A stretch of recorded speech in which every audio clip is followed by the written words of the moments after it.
Hi, this is Chris Daleo, head coach of the Thailand men's national team, and you're watching Dribble Drive TV. If you're really truly a basketball guy, then the Philippines basketball is where you want to be, because they eat, drink, sleep basketball on every level, NBA level, high school level, PBA level, regardless. That's what I find so appealing to me, is because the passion that the people have for basketball and the thirst for knowledge about basketball on all those levels that I think is fantastic. No. And that happened at the SEA Games for me, representing Thailand at the SEA Games.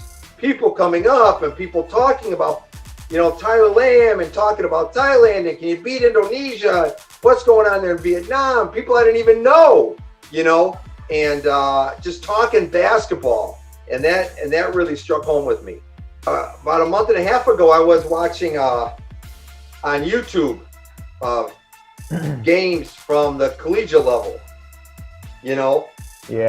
Games at the Mall of Asia, of different colleges.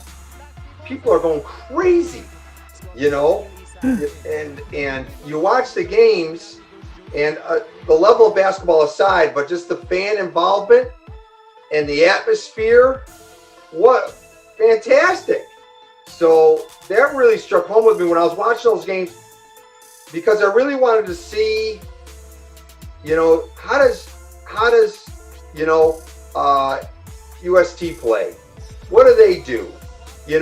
How are they? And I watched some of their games, and I watched some other games. Coach Stab's team. I wanted to learn and see how they handled themselves and what they did. So there was about 4 or 5 nights in a row where I watched a couple games a night, off of YouTube, just so I could familiarize myself with what was going on the basketball court. But really what struck to me was the fan involvement and the passion that permeated throughout all the stadium. That was just fantastic, And now PBA games are going on. It's different because of the fans. But, now I'm watching those games just to see that style of play that's going on in the PBA right now. But that's kind of what I'm doing now. Yeah, 2020, last year, I've read an article that I think you're considering the UST, University of Santa Tomas, coaching job. I was considering it. I don't think they considered me, but I considered it. I think it was an article by Spin or Timebreaker Times. Tiebreaker Times, correct. That is Yes. Tiebreaker Times. I'll be honest with you. Rappler, Tiebreaker Times, Spin, they've always shown me a lot of support, and they've always said good things. And for that, I'm greatly appreciative of that.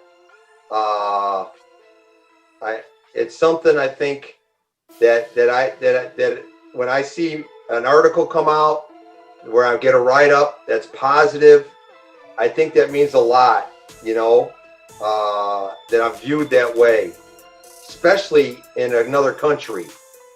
So for me, that gives me a great deal of pride that I see an article post up on social media where it talks about me, and I like to think, and I've always Rappler, Tiebreaker Times, Spin have always done that, and for that I greatly appreciate that. But yeah, they mentioned me for UST. I did send in my stuff, but nothing materialized. Yeah. The big thing with me in the Philippines is just getting my name out there, that I'm serious about pursuing positions there.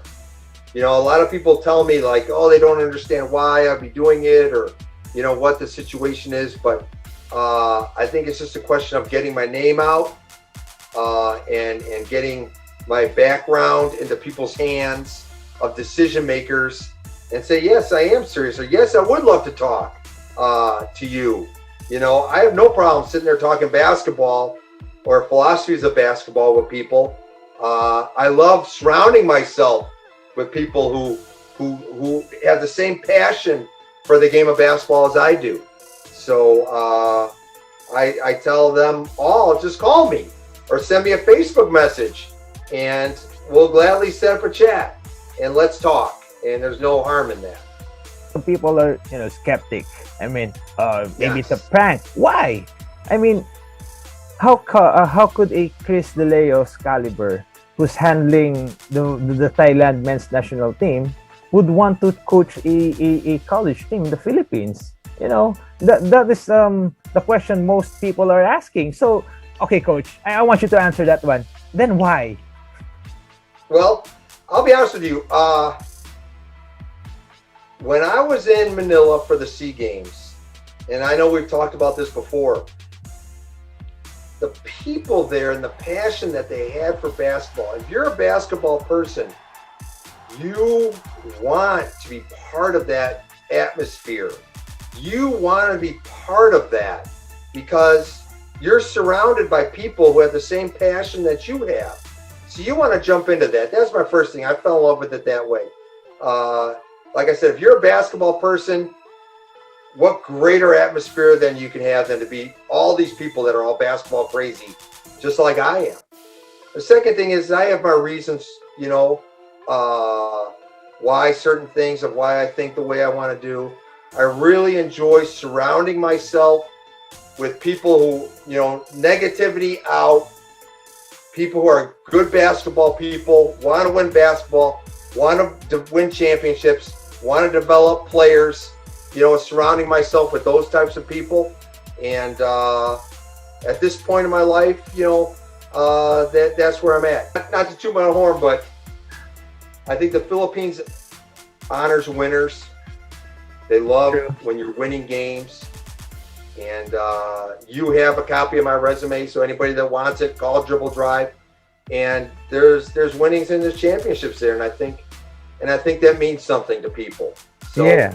On every level, here in the United States, college level, professional level, Thailand level, international level, there's all been games won, championships won, players have developed. And I think that, for somebody who is in a position where they need a coach that can do that, I'm sitting here.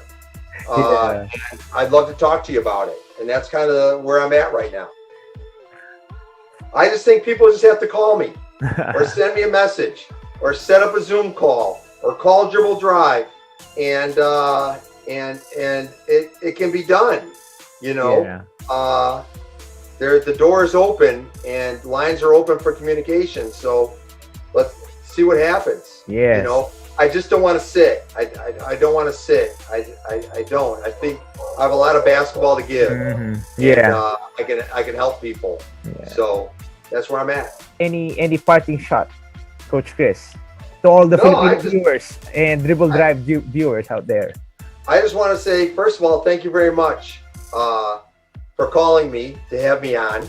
That's the first thing. I greatly appreciate it. The second thing is, to your fans that are watching the show that send me messages or posts on social media, their kindness and support for me, I just want to say thank you very much to all of them. I hope someday where I can meet them and shake their hand or whatever. But I get a lot of support, and I want to say, thank you to all those people that do that. It means a lot, to me. Some coaches, they blow that stuff off and that's their business, or a certain arrogance or whatever. No, I know without people's support and people's kindness that you never get anywhere in this world. And for you to call me and for you to help me and all the other people that have done that, I just want to say thank you very much from the bottom of my heart.